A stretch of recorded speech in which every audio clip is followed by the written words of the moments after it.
Assalamualaikum warahmatullahi wabarakatuh. Alhamdulillahi wahdah, wassalatu wassalamu ala man la nabiyya ba'dah, amma ba'd. Yang saya hormati Ketua Lazismu Bojonegoro, kemudian segenap Dewan pengurus dan pengelola Lazismu yang dimuliakan Allah, kemudian juga bapak-bapak, ibu-ibu sekalian, jamaah kampusmu yang berbahagia pada kesempatan ini. Alhamdulillah, pada kesempatan ini kita diberikan Allah Subhanahu wa Ta'ala sebuah kesempatan untuk bertemu lagi di dalam kajian kampusmu, dan insya Allah pada kesempatan ini kita sudah memasuki edisi yang ke-22, dan salawat serta salam semoga tetap terlimpahkan kepada uswah kita, yaitu Nabiullah Muhammad Sallallahu Alaihi Wasallam.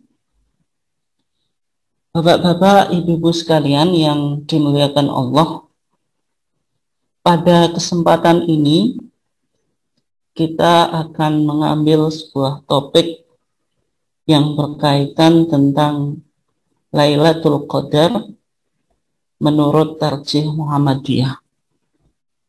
Nah, insya Allah topik ini yang kita akan coba dalami dan kita coba kaji bersama tentang sebenarnya Lailatul Qadar itu bagaimana. Dan kemudian waktu-waktu yang kita dianjurkan untuk mencari Lailatul Qadar itu kapan. Kemudian juga hal-hal yang berkaitan dengan Lailatul Qadar yang lainnya. Bapak Ibu sekalian yang dimuliakan Allah, yang pertama yang perlu kita pahami yaitu tentang kenapa kita dianjurkan untuk bersungguh-sungguh di 10 hari terakhir bulan Ramadan. Ada sebuah hadis yang diriwayatkan oleh Aisyah, bahwasanya Aisyah, yaitu istri Nabi Muhammad SAW, pernah menceritakan dan memberikan informasi kepada kita tentang apa yang dilakukan oleh Rasulullah ketika Rasulullah itu sudah masuk di 10 hari terakhir daripada bulan Ramadan. Maka di sana dikatakan dalam riwayat Aisyah, karena Nabi sallallahu alaihi wasallam idza dakhala al-ashr, adalah Nabi Muhammad sallallahu alaihi wasallam apabila telah memasuki 10 hari yang terakhir daripada bulan Ramadan, syadda mi'zarah, Rasulullah mengikat sarungnya. Nah, ini artinya Rasulullah melakukan ijtihad di dalam beribadah secara sungguh-sungguh. Yang para ulama ketika mengartikan syadda mi'zarah, mengencangkan tali ikatnya, itu artinya merupakan bahasa metaforis atau bahasa kinayah yang menunjukkan betapa sungguh-sungguhnya Rasulullah Shallallahu Alaihi Wasallam di dalam melakukan ibadah. Yang kedua digambarkan syadda mi'zarah itu merupakan bahasa metaforis yang digunakan untuk i'tizalun nisa, yaitu maksudnya Rasulullah itu saking sungguh-sungguhnya di dalam menjalankan ibadah, beliau sampai tidak menggauli atau melakukan hubungan dengan istri-istri beliau. Ini yang berkaitan dengan makna syadda mi'zarah. Yang kedua, wa ahya lailahu, yang dilakukan oleh Rasulullah ketika sudah masuk 10 hari daripada bulan Ramadan, Rasulullah menghidupkan malamnya. Menghidupkan malam yang terakhir daripada 10 hari daripada bulan Ramadan dengan menjalankan terutama yaitu Qiyamul Ramadan. Karena Rasulullah SAW juga mengatakan man qama Ramadana imanan wa ihtisaban ghufira lahu ma taqaddama min dhanbi. Yaitu barang siapa yang menghidupkan malam Ramadan dengan menjalankan qiyam Ramadan imanan atas dasar iman wahtisaban dan mengharap pahala dari Allah, ghufira lahu ma taqaddama min dhanbi, maka akan diampuni dosanya yang telah lalu. Kemudian yang ketiga, wa aiqadha ahlah. Rasulullah juga membangunkan istrinya. Ini artinya Rasulullah memotivasi keluarganya untuk memaksimalkan dan memanfaatkan kesempatan yang masih ada daripada 10 hari yang terakhir daripada bulan Ramadan. Jadi keluarganya itu dimotivasi, diajak untuk menjalankan ibadah. Dan kemudian dari hadis ini bisa kita juga simpulkan apa dibalik rahasia yang ada kenapa ketika Rasulullah SAW ketika sudah masuk 10 hari yang terakhir daripada bulan Ramadan itu betul-betul menjalankan ibadah dengan serius dan juga memperbaiki kualitas dan kuantitas. Jadi kualitas ibadahnya betul-betul kualitas, kemudian jumlah ibadahnya betul-betul kuantitas. Ini yang dilakukan oleh Rasulullah. Ya paling tidak ada rahasia di balik itu. Yang pertama, bahwasanya 10 yang terakhir daripada bulan Ramadan ini adalah khitamus syahril mubarak. Adalah penghujung dari bulan kemuliaan. Dan bahwasanya amal-amal kita itu ditentukan oleh endingnya. Jadi kalau kita ingin melihat kualitas amal seseorang, maka lihatlah ending atau final dari aktivitasnya itu. Kalau ending atau finalnya itu baik, menunjukkan dia berhasil di dalam melakukan aktivitas atau amaliyah itu. Makanya di samping hadis innamal a'malu binniyat, sesungguhnya amal atau segala aktivitas itu ditentukan oleh niat, maka juga di sana ada hadis yang bunyinya innamal a'malu bil khawatim atau bi khawatimiha. Sesungguhnya amal-amal itu ditentukan oleh ending atau finalnya.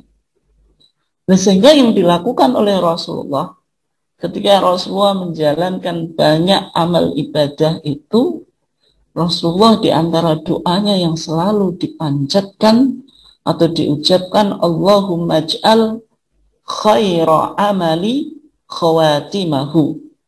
Ya Allah, jadikanlah khaira amali, sebaik-baik amalku, khawatimahu, yaitu akhirnya atau endingnya. Ini artinya apa? Artinya ketika kita menjalankan ibadah puasa selama 1 bulan penuh, maka sebenarnya penentu dari keberhasilan ibadah puasa kita dengan rangkaian-rangkaian amal yang lain itu ditutup oleh final atau endingnya dari 10 yang terakhir daripada bulan Ramadan ini. Sehingga kesempatan 10 hari terakhir ini harus betul-betul dimaksimalkan kualitas ibadah kita, demikian juga kuantitasnya. Ya, karena tadi Rasulullah SAW senantiasa berdoa, Allahumma ij'al khaira amali khawatimahu. Ya Allah, jadikanlah sebaik-baik amalku itu penghujungnya atau penutupnya. Sampai kita ketika ada saudara-saudara kita yang mungkin meninggal, maka doa kita, ya Allah jadikanlah si A itu husnul khotimah, memiliki ending yang baik. Ini artinya apa? Menunjukkan bahwasanya seorang muslim yang pertama ketika ingin memulai sebuah ibadah atau amalan harus dilihat niatnya. Niat ini menjadi penentu awal dari ibadah kita. Ketika kita mau mengawali apapun ibadah, itu harus niat. Niat ini yang menjadi penentu dari ibadah kita. Ini ketika kita mau mengawalinya. Kemudian niat ini harus dijaga terus sampai akhirnya sehingga kita melahirkan amalan makbulan atau ibadatan makbulatan. Amalan yang diterima. Amalan yang diterima itu amalan yang finalnya atau endingnya itu baik. Itu bagus. Ketika endingnya tidak bagus, menunjukkan ada masalah dari amal kita. Ini yang rahasia kenapa kita dianjurkan untuk memaksimalkan ibadah di 10 hari yang terakhir daripada bulan Ramadan. Kemudian yang kedua, di 10 hari yang terakhir daripada bulan Ramadan, itu ada sebuah malam yang disebut sebagai Lailatun Mubarakatun Mufaddalatun. Malam yang penuh berkah. Malam yang diutamakan daripada malam-malam yang lain. Malam ini yang disebut sebagai malam Lailatul Qadar. Malam Lailatul Qadar. Dan ketika kita mengetahui betapa mulianya malam ini, maka orang yang cerdas, orang yang bisa memaksimalkan kesempatan dan menjemput kesempatan ini. Ini yang dijelaskan kenapa kok Rasulullah SAW ketika masuk 10 hari yang terakhir daripada bulan Ramadan itu semakin sungguh-sungguh, tidak semakin malas-malasan. Bapak Ibu sekalian yang dimuliakan Allah, maka ketika kita bicara tentang Lailatul Qadar, sebenarnya Lailatul Qadar itu apa kan itu? Ya kalau kita coba gali makna dari Lailatul Qadar atau definisi dari Lailatul Qadar, maka Lailatul Qadar itu terdiri dari 2 kata itu. Lailatun malam, Qadar itu berkaitan dengan takdir gitu. Karena nanti malam ini dihubungkan dengan takdir, bahwasanya Allah Subhanahu wa taala menetapkan ketentuan dan nasib seseorang selama setahun. Dan sehingga malam Lailatul Qadar itu adalah malam ketetapan atau malam kepastian tentang qadar atau takdir, atau ukuran rezeki manusia, bahwasanya apa yang terjadi pada diri kita 1 tahun ke depan itu kadarnya itu ditentukan pada malam Lailatul Qadar. Oleh sebab itu malam ini disebut sebagai malam Lailatul Qadar. Dan sehingga pada malam itulah Allah Subhanahu wa taala menetapkan dan menentukan nasib seseorang untuk periode setahun yang akan datang. Sehingga bulan Ramadan ini ketika nanti jatuh Lailatul Qadar, maka ketetapan tentang kadar dan ukuran rezeki manusia dan apa yang akan dialami itu ditentukan sampai nanti tahun ke depan dan malam Lailatul Qadar lagi. Nah ini yang sebagaimana dikatakan oleh Allah Subhanahu wa taala di dalam firman-Nya. Allah Subhanahu wa taala berfirman, "Inna anzalnahu fi lailatin mubarakah." Sesungguhnya kami telah menurunkannya, yaitu menurunkan Al-Quran fi lailatin mubarakatin, di dalam malam yang diberkahi. Inna kunna mungdirin.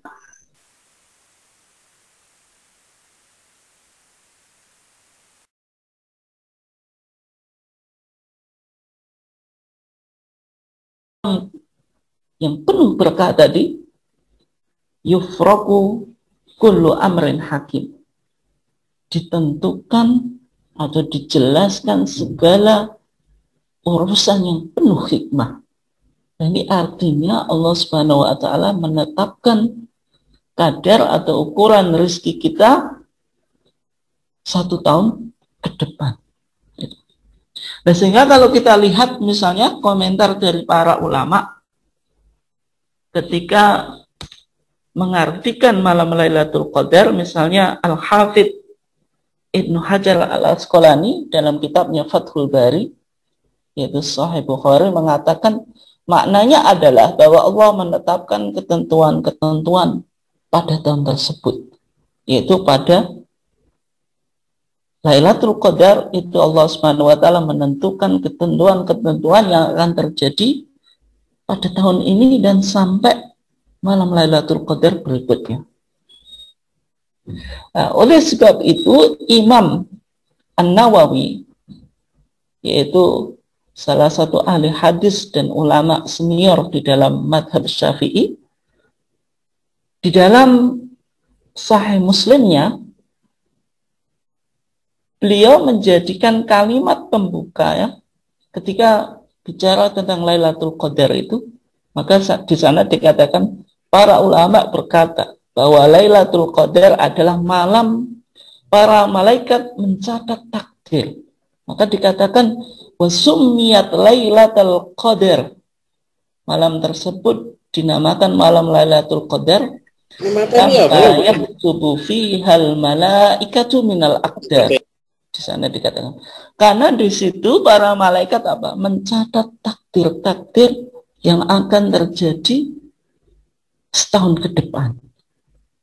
Nah, alasan ini didasarkan pada firman Allah Subhanahu wa Ta'ala tadi, fiha yufraku kulli amrin hakim. Di dalam malam Lailatul Qadar itu akan ditetapkan dan akan dipastikan perkara-perkara yang penuh hikmah. Nah, inilah Bapak Ibu sekalian yang dimuliakan Allah, jamaah kampusmu, kenapa malam tersebut disebut sebagai malam Lailatul Qadar. Bapak Ibu sekalian yang dimuliakan Allah, ketika kita bicara tentang Lailatul Qadar, maka ada beberapa keutamaan yang perlu kita pahami.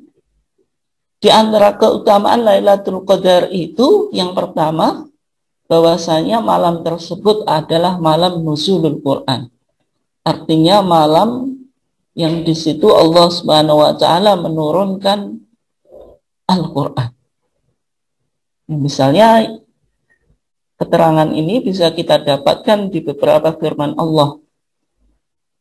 Di dalam surat Al-Qadar ayat 1 Allah Subhanahu wa Ta'ala mengatakan inna anzalnahu fi lailatul qadar.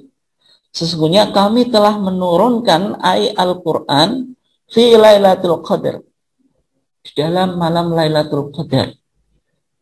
Kemudian di surat Ad-Dukhan Allah Subhanahu wa Ta'ala ketika menjelaskan tentang penurunan Al-Quran atau nuzulul Al-Quran, maka di sana dikatakan inna anzalnahu fi lailatin mubarakah.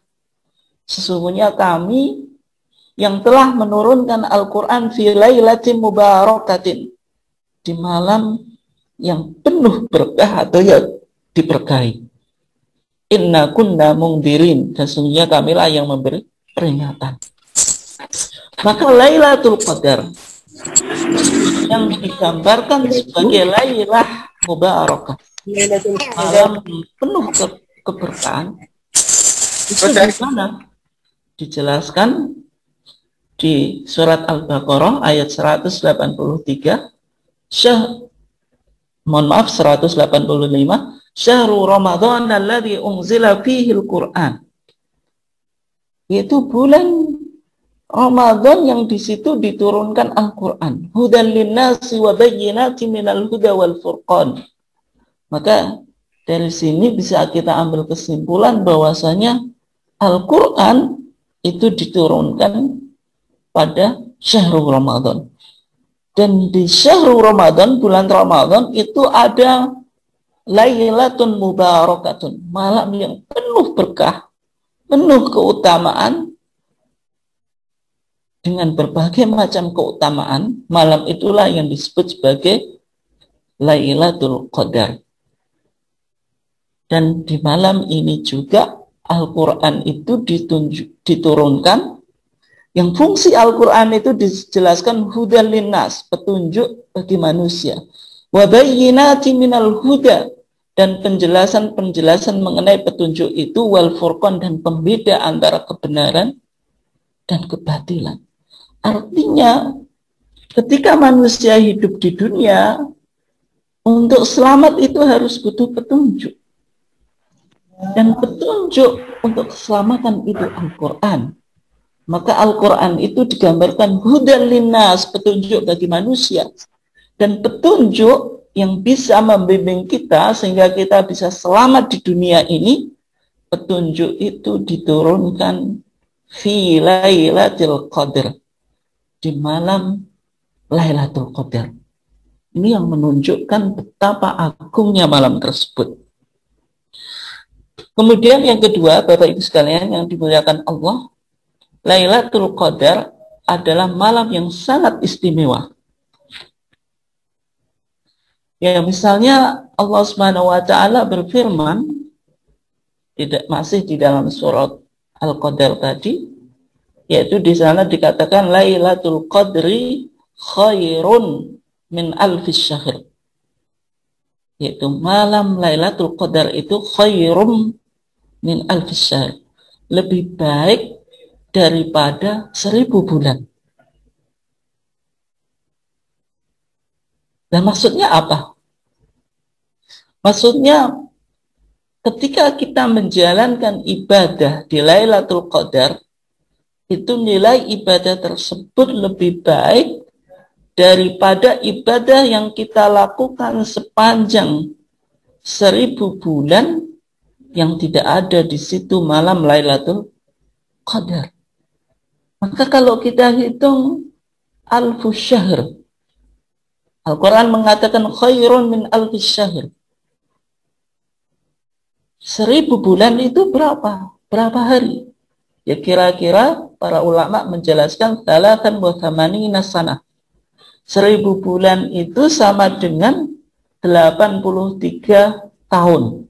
Wa arba'ata asyhurin, dan 4 bulan. Jadi ibadah yang kita lakukan di malam Lailatul Qadar itu lebih baik daripada kita menjalankan ibadah berapa? 83 tahun lebih 4 bulan. Nah, ini artinya apa? Artinya malam tersebut, satu malam saja itu lebih mulia dan lebih afdal daripada usia manusia yang ia hidup. Ya misalnya ketika kita takdirkan bahwasanya usia manusia itu taruhlah 100 tahun. Mungkin 100 tahun terlalu lama. Tapi maksudnya 100 tahun itu apabila ditambahi dengan usia balik dan taklif. Ya, misalnya usia balik dan taklif itu ditambah dengan tadi 83 itu kira-kira 100 tahun. Artinya apa? Artinya ketika kita bisa mendapatkan Lailatul Qadar itu artinya ibadah yang kita lakukan itu sama dengan nilai usia umur kita. Jadi selama hidup kita itu kita beribadah, nilai-nilai ibadah tersebut sama nilainya dengan ibadah yang hanya 1 malam tadi. Yang di situ ada Lailatul Qadar. Inilah yang dikatakan betapa maha pemurahnya Allah Subhanahu wa taala memberikan kesempatan kepada kita.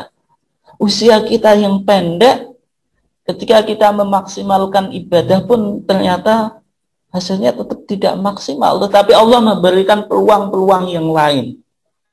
Yang peluang itu yaitu Lailatul Qadar itu. Itu seolah-olah ibadah yang kita lakukan di situ nilainya itu bahkan lebih baik dari berapa tadi? 83 tahun dan 4 bulan.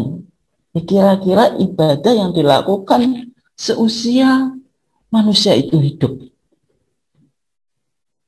Kemudian dijelaskan tanazzalul malaikatu wa ruhu fiha bi'idni rabbihim min kulli amr.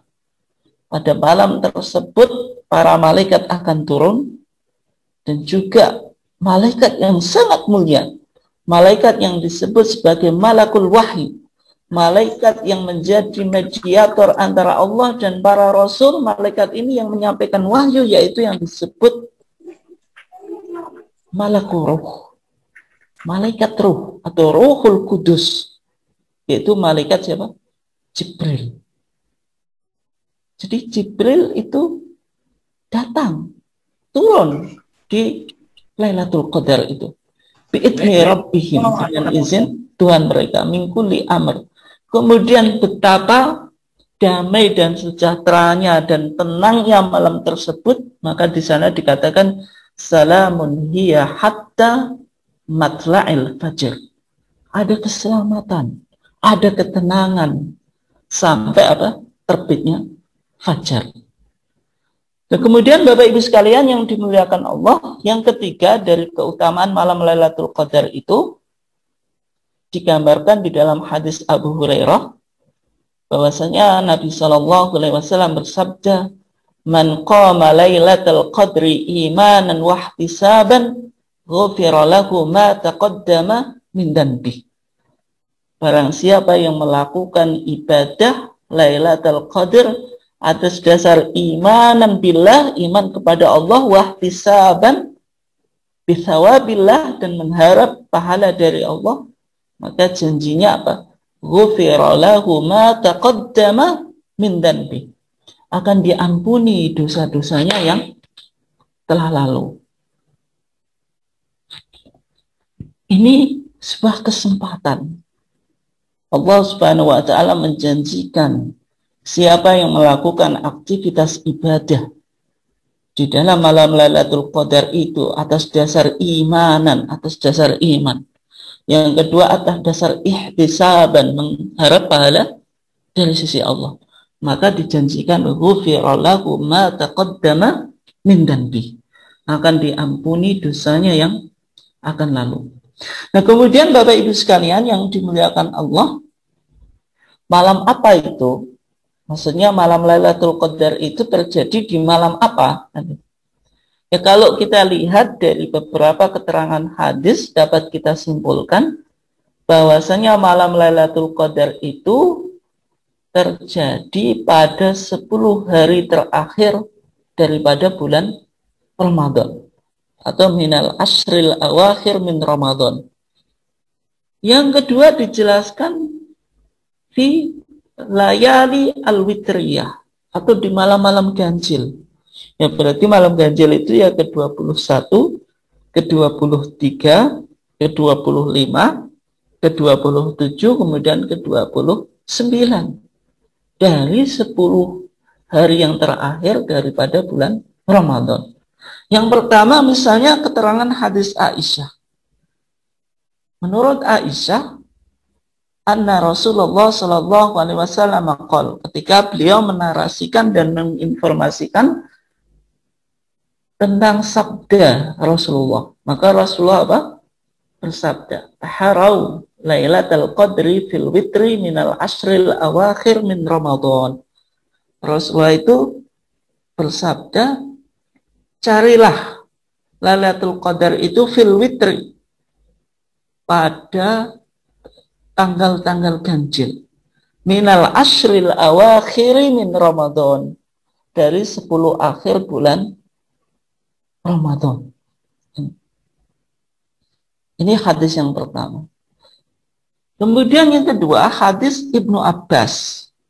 Di dalam hadis Ibnu Abbas dijelaskan bahwasanya Rasulullah Shallallahu Alaihi Wasallam itu bersabda, "Iltamisuha fil ashril awakhir min Ramadan lailatul qadri fi tasi'atin tabqa fi sabi'atin tabqa fi khamisatin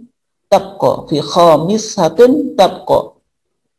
Itu kata Rasulullah, iltamisuha, carilah, iya, maksudnya Lailatul Qadar itu fil ashril awakhir, pada 10 hari yang terakhir min Ramadan, dari bulan Ramadan. Tadi carilah, iya itu maksudnya Lailatul Qadar. Fitasi atin tabqa, yaitu di hari tinggal 9. Bisa bi'atin tabqa, atau di hari tinggal 7.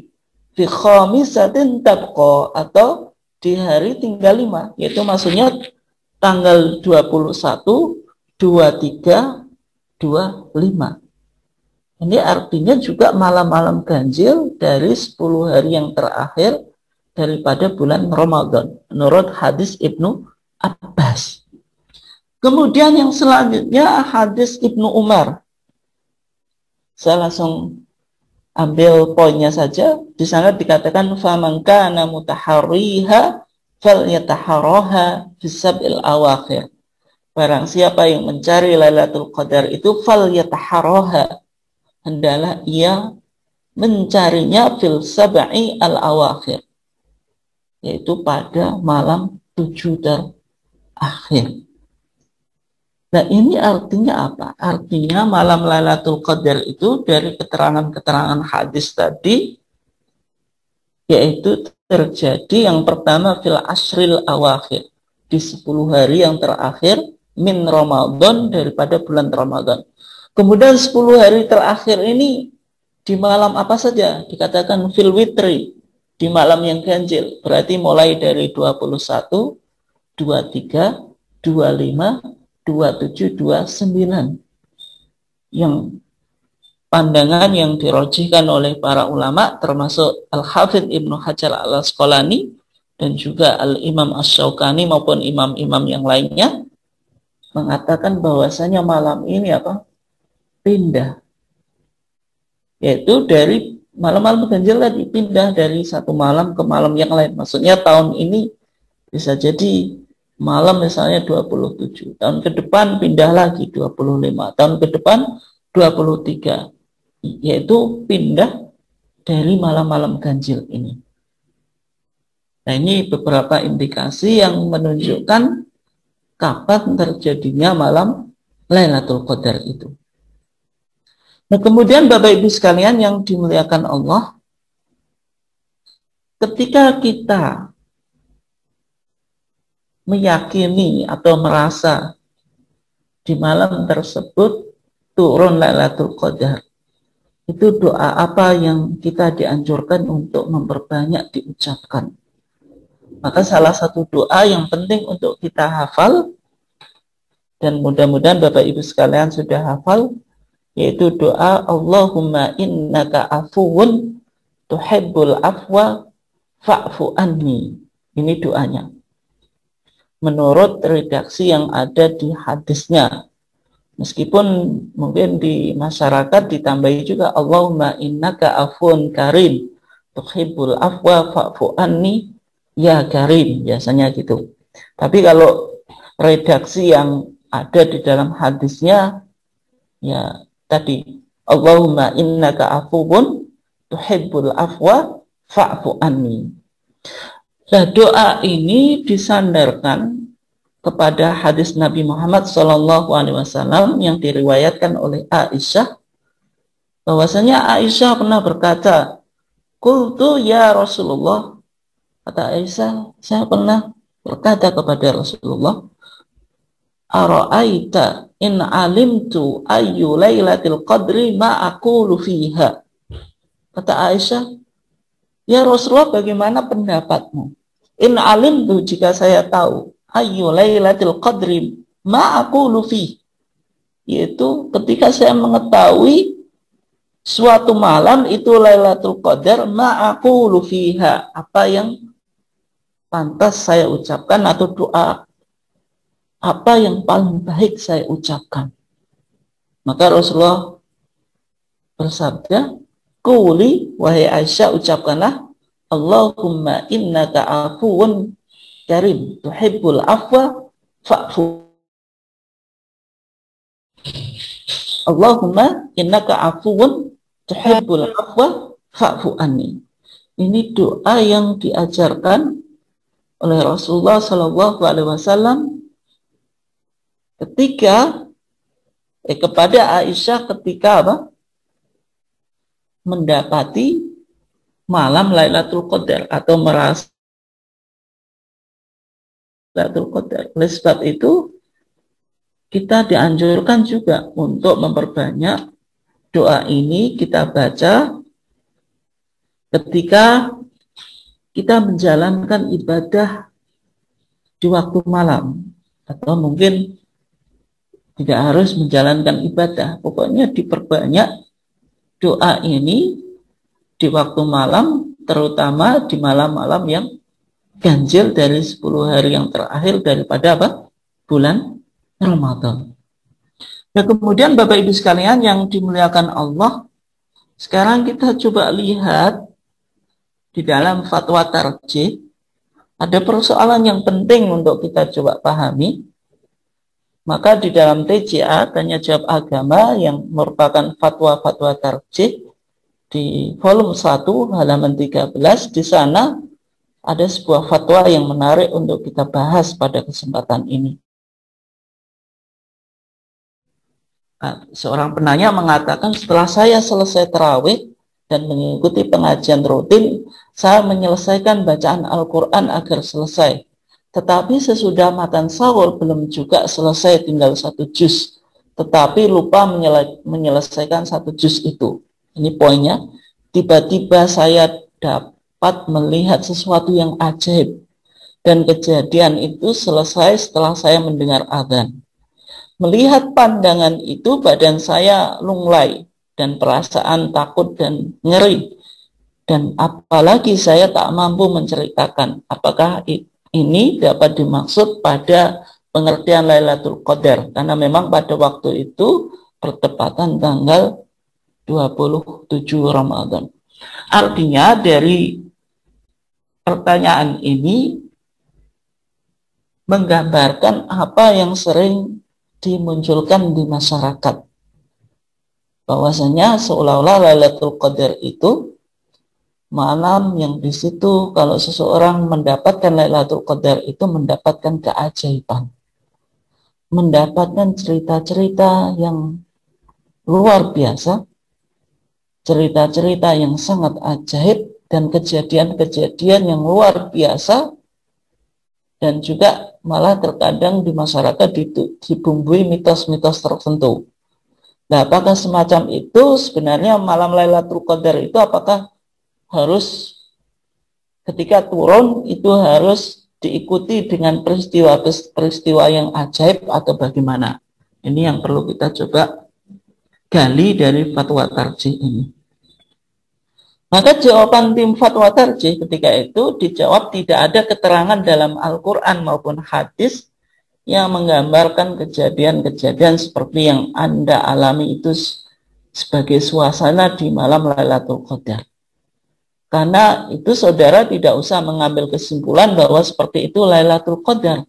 Juga tidak usah menduga-duga yang lain apakah itu rahmat atau peringatan Allah.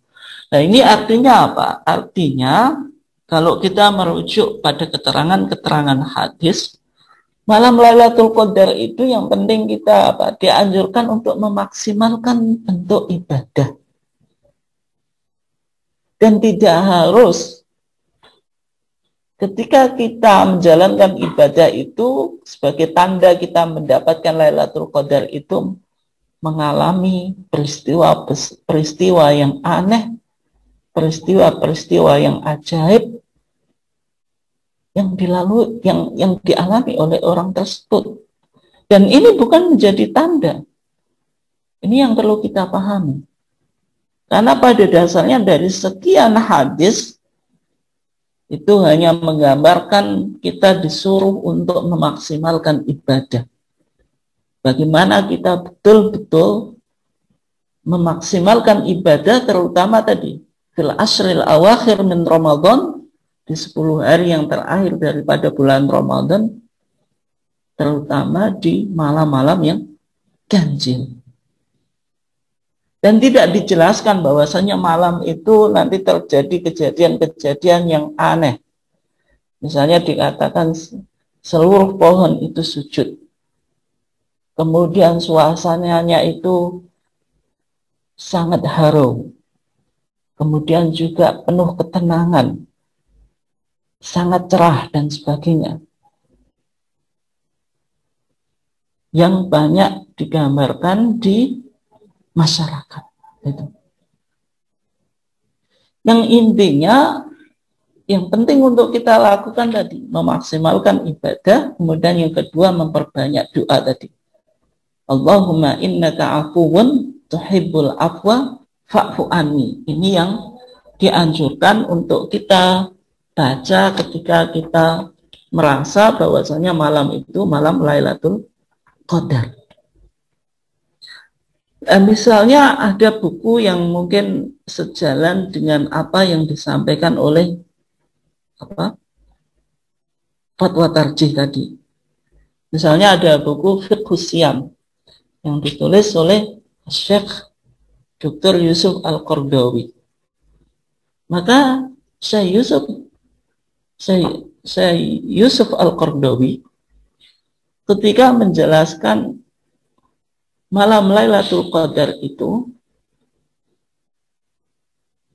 ketika beliau menjelaskan tentang alamat tanda-tanda Lailatul Qadar yang banyak dibahas oleh para ulama, itu beliau menjelaskan kullu hadzal alamat la tu'ti yaqinan biha.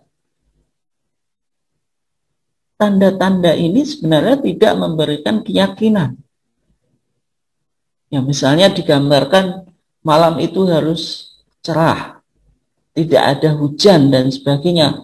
Padahal kalau kita melihat ada di suatu daerah yang mungkin hujan itu akan turun tiap hari kan itu. Dan mungkin kalau kita lagi musim penghujan di 10 hari yang terakhir daripada bulan Ramadan itu di suatu tahun bisa dipastikan hujan terus. Nah, kalau misalnya harus dipahami malam Lailatul Qadar itu tidak ada hujan, sangat cerah, nanti ya kapan malam Lailatul Qadar itu turun? Nah, sehingga Bapak Ibu sekalian yang perlu diperhatikan yang penting tadi, jangan melihat tanda-tanda yang banyak disampaikan di masyarakat itu. Yang penting dimaksimalkan ibadahnya di 10 hari yang terakhir di bulan Ramadan, terutama di malam yang ganjil. Apakah hujan atau tidak, itu tidak perlu untuk dijadikan patokan. Yang penting memaksimalkan 10 hari yang terakhir daripada bulan Ramadan, terutama di malam-malam ganjil tersebut. Demikian kajian kita untuk kali ini, dan untuk selanjutnya saya kembalikan kepada Pak Budi. Silahkan. Baik, terima kasih Ustadz. Untuk berikutnya kita buka sesi tanya jawab. Silakan Bapak Ibu yang ingin menyampaikan pertanyaan kepada Ustadz Lukman. Monggo.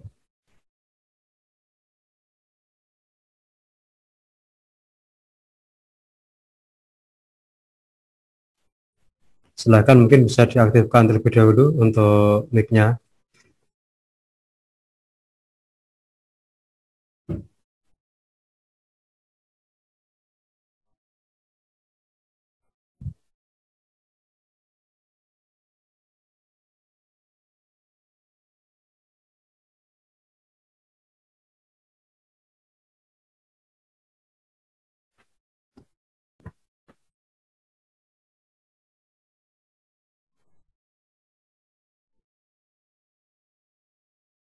Kalau tidak ada, mungkin bisa disambung lagi, Ustadz. Masih ada waktu sekitar 10 menit.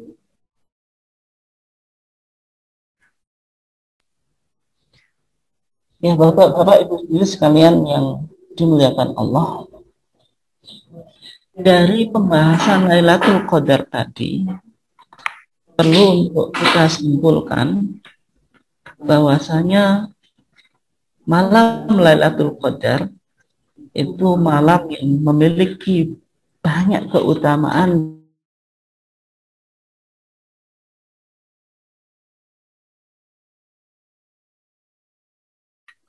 yang disebutkan oleh Nabi. Intinya malam tersebut harus kita maksimalkan di dalam menjalankan ibadah, ya, terutama karena malam tersebut tadi dijelaskan, malam tersebut tadi terjadi di 10 hari yang terakhir daripada bulan Ramadan. Kemudian dijelaskan terjadi pada malam yang ganjil, yang artinya apa? Artinya dari rangkaian ibadah puasa yang kita jalani selama 1 bulan, maka puncak dari ibadah puasa, yang di situ Allah Subhanahu wa Ta'ala memberikan berbagai macam kebaikan dan pahala yang sangat besar, itu ditentukan di 10 hari yang terakhir tadi. 10 hari yang terakhir daripada bulan Ramadan ini harus menjadi happy ending, akhir kebahagiaan daripada rangkaian dari ibadah bulan Ramadan ini. Nah, sehingga digambarkan tadi Rasulullah SAW ketika sudah masuk 10 hari yang terakhir daripada bulan Ramadan tadi, syadda mi'zar, mengencangkan ikat pinggangnya. Rasulullah betul-betul ijtihad, bersungguh-sungguh di dalam menjalankan ibadah. Sampai syadda mi'zarah itu artinya apa? I'tizaluhu linnisa. Rasulullah itu seolah-olah apa? Meninggalkan istrinya, tidak digauli, menunjukkan keseriusan beliau ketika menjalankan ibadah di waktu malam tersebut. Ini yang dilakukan oleh Rasulullah. Yang kedua, ahya lailahu. Rasulullah menghidupkan malam tersebut. Yang mana Rasulullah sudah memulai menghidupkan malam Ramadan ini dari sejak awal. Meskipun dalam praktiknya Rasulullah hanya 3 atau 4 kali menjalankan sholat qiyamul Ramadan di masjid. Tetapi bukan berarti Rasulullah tidak menjalankan sholat qiyamul Ramadan di rumah. Ini sudah dilakukan oleh Rasulullah, memaksimalkan bagaimana menghidupkan malam Ramadan itu. Nah, puncak bagaimana kita menghidupkan malam Ramadan ini, yaitu di 10 hari yang terakhir tadi. Karena di situ ada Lailatul Qadri. Sehingga ada hadis itu ada redaksinya memiliki kesamaan. Yang satu, man shoma ramadhana imanan wa ihtisaban ghufira lahu ma taqaddama min dhanbi. Ini bicara tentang puasa. Kemudian ada man qama ramadhana imanan wa ihtisaban ghufira lahu ma taqaddama min dhanbi. Barang siapa yang menjalankan ibadah termasuk qiyamul Ramadan tadi di awal Ramadan sampai akhir. Kemudian qoma Ramadan ini dipertegas. Man qoma Lailatul Qadri. Barang siapa yang menjalankan ibadah khusus spesialis untuk malam Lailatul Qadar, semuanya itu ghufira lahu ma taqaddama min dhanbi. Ini artinya apa? Artinya menghidupkan malam itu sebenarnya sudah diawali oleh Rasulullah sejak awal Ramadan dengan memaksimalkan bentuk ibadah secara kualitas dan kuantitas. Secara kualitas itu ibadahnya harus betul-betul baik. Maka ketika Aisyah menggambarkan sholat malam Rasulullah itu kan, maka Rasulullah SAW yazidu fi Ramadan wala fi ghairihi ala ihda asrata rakaatan. Rasulullah itu sholat malamnya baik di bulan Ramadan atau di luar bulan Ramadan tidak lebih daripada 11 rakaat. Yusolli arba'an. Rasulullah sholat 4 rakaat. Fala tas'al an husnihinna wa tulihinna. Coba Aisyah ketika menggambarkan sholat malam Rasulullah itu, formasinya 4 plus 4 plus 3. Itu Rasulullah ketika menjelaskan yusolli arba'an itu dijelaskan. Fala tas'al an husnihinna wa tulihinna. Jangan engkau bertanya tentang baiknya sholat Rasulullah. Sholat baik itu apa? Ya tentu sholat yang memenuhi syarat dan rukunnya. Di antaranya sholat baik itu harus tumakninah. Harus diperhatikan. Jangan sampai sholat kita itu apa? Mengejar yang penting banyak tetapi mengabaikan apa? Mengabaikan husnihinna tadi. Dan itu. Baiknya. Bagaimana sholat itu dihayati. Dan kita memahami apa? Apa yang kita baca. Ketika kita membaca Allahu Akbar, filosofinya apa? Artinya apa? Ketika kita bilang Assalamualaikum warahmatullahi dan seterusnya itu, filosofinya apa? Ini harus dipahami. Dan juga bacaan-bacaan mulai Al-Fatihah itu juga harus kita pahami. Itu artinya sholat yang baik. Sholat yang digambarkan Shollu kama ra'aitumuni usolli. Sholat yang sesuai dengan praktek yang dilakukan oleh Rasulullah. Kemudian kata Aisyah tadi, watulihinna, menunjukkan panjangnya. Karena sholat qiyamu Ramadan ini diantara kesunahnya apa? Dilakukan dengan panjang. Ini yang dilakukan oleh Rasulullah. Berarti sholatnya sangat berkualitas, sangat baik, dan juga panjang. Ini artinya ibadah yang kualitas. Kemudian juga kuantitas. Tentu kuantitas itu tidak harus yang penting banyak. Misalnya di antara pandangan kita dalam majelis tarjih itu yang baik ya 11. Kalau sudah 11 tambah 2 iftitah itu ya berarti sudah maksimal kita kan. Itu sudah bisa dianggap baik secara kualitas dan kuantitasnya kan itu. Ini yang perlu kita perhatikan. Nah, ketika kita sudah bisa menjalankan ibadah tadi, jangan lupa juga kita harus memotivasi yang paling tidak keluarga kita dan juga saudara-saudara kita bagaimana juga memanfaatkan kesempatan tadi. Karena dibuktikan bahwasanya Rasulullah itu wa'aiqadha ahla. Rasulullah membangunkan istri-istri beliau. Ini dibangunkan, dimotivasi supaya apa? Ikut di dalam menjalankan ibadah tersebut. Nah, ini yang dilakukan oleh Rasulullah. Rasulullah memotivasi keluarganya untuk ikut di dalam memaksimalkan kesempatan 10 hari yang terakhir daripada bulan Ramadan tersebut. Demikian Pak Budi. Baik, terima kasih Ustaz. Bapak Ibu yang kami hormati, ini masuk maghrib tinggal 1 menit, sehingga untuk kajian pada hari ini kita cukupkan sekian. Terima kasih. Kita akhiri. Billahi taufiq wal hidayah. Wassalamualaikum warahmatullahi wabarakatuh.